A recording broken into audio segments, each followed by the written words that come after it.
In a world where we often focus on obstacles, Neville Goddard offers us a transformative perspective. The key lies in boldly asking and placing our faith in destiny. This video invites you to change your gaze towards the future, envisioning your life beyond the present difficulties. Through Goddard's teachings, you will discover that everything around us, including ourselves, is the result of a creative power that resides within us. You will learn the importance of attending to every desire that arises from your being, for it is a call to manifest your reality. We move between light and shadow, but within us dwells a spark capable of illuminating the darkness. This journey is an invitation to ignite that spark and join others in creating a world filled with light. By becoming aware of our connection to that luminous realm from which we come, we remember that we are everything that surrounds us and that everything resides in our deepest essence. Prayer constitutes a psychological shift, the technique of transitioning from a dilemma to its resolution. An acquaintance recounted a dream in which I appeared.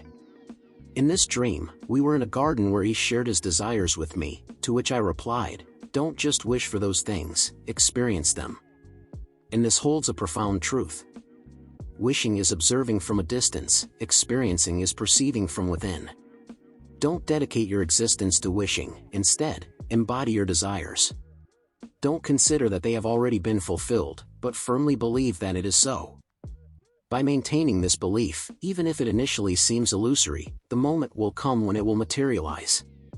To master the art of prayer, it is crucial to understand that this art demands perseverance. As narrated in the Bible, when a man went to his friend's house in the middle of the night to ask for bread, and the friend, annoyed, argued that he was already in bed with the doors closed, unable to help. However, the man persisted until his friend had no choice but to assist him. This tenacity is a quality that we must all cultivate in the pursuit of our goals, which translates into not accepting no for an answer, insisting and not giving up until we are granted what we have requested. And like in the parable of the widow, also mentioned in the Bible and in several of my lectures, she persisted until she obtained the desired yes, exhausting the judge until, out of sheer exhaustion, he granted her a favorable verdict with the sole purpose of freeing himself from her insistence.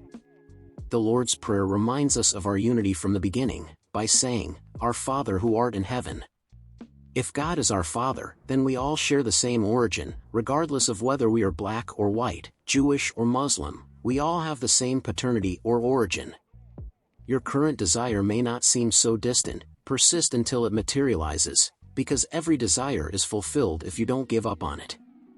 My dear friend Abdullah revealed a technique to me. I had to sit daily in my living room, at a point from which I could not see the telephone table in the entrance.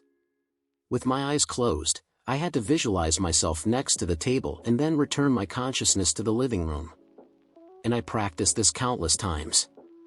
Abdullah stated that this served to blur the boundaries between material and immaterial realities through these shifts within my imagination. After all, this is what the Lord did at the beginning of the scriptures, by moving upon the waters. God is consciousness, and the waters symbolize the world that reflects what we are aware of. Therefore, it is crucial to reiterate, God is consciousness, and the waters are the mirror of the world that reflects what we are aware of. Faced with this reality, I ask you, what do you want to see reflected in the waters of your life? Whatever it may be, you now understand that this reflection depends on what you choose to be aware of. Therefore, be aware of abundance to live in abundance, be aware of health to enjoy good health, and so on with everything you desire in your world. First, become aware of it before the waters of your life. And since we are pure imagination, we must situate ourselves where our imagination takes us, and the waters of our life will reflect what we harbor within us. By mobilizing yourself through your imagination, as I did with the technique Abdullah taught me, you prepare the space that you yourself will inhabit. Then, you return to where your physical body is located and begin to navigate through a series of events, until the imagined and the imaginer merge into one. The narrative of our lives, often overshadowed by the perception of insurmountable obstacles, requires a reorientation towards the light of infinite possibilities. Each being on this planet is a microcosm, a universe in miniature, endowed with the capacity to influence and be influenced by the fabric of existence. The interconnectedness between all beings and elements of this world suggests an inherent responsibility towards our own creations and desires. the request that emerges from within us is not a solitary echo, but a call to action, a reminder of our inherent power to shape our reality. The transition from an illuminated world to one of shadows is but a chapter in the odyssey of the soul, a detour on the path towards enlightenment. The divine spark that resides within each of us, though sometimes dim, never fully extinguishes. By uniting our individual sparks, we have the potential not only to illuminate our own path but also to light the beacon for others, guiding them through the darkness towards the light of their own divinity. Prayer, in its purest essence, is an act of alignment with the universe, an affirmation of our willingness to transcend perceived limitations and embrace the fullness of our being. It is a psychological movement, a bridge between the problem and the solution, reminding us of our capacity to navigate the turbulent waters of life with grace and determination. The account of a dream shared by a friend becomes an allegory of our spiritual journey, a mirror reflecting the eternal truth that we are the architects of our reality. The distinction between desiring and experiencing fades when we understand that living our desires is the most authentic manifestation of our creative power. Persistence in belief, even in the face of disbelief, is the catalyst that transforms illusion into reality, shadow into light. Perseverance, illustrated through biblical teachings, emerges as a cardinal virtue in the pursuit of our goals. Insistence, far from being mere obstinacy, is a declaration of faith in our own convictions and in the benevolence of the universe.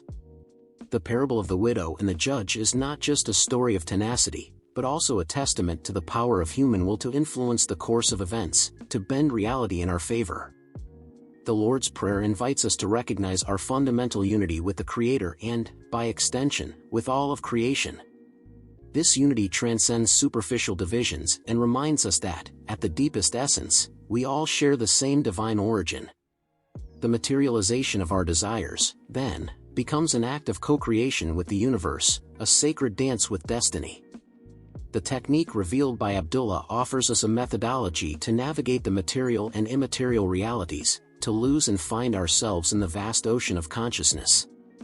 This exercise of active imagination is not merely a practice of visualization, but an affirmation of our ability to shape the fabric of reality through the power of our mind.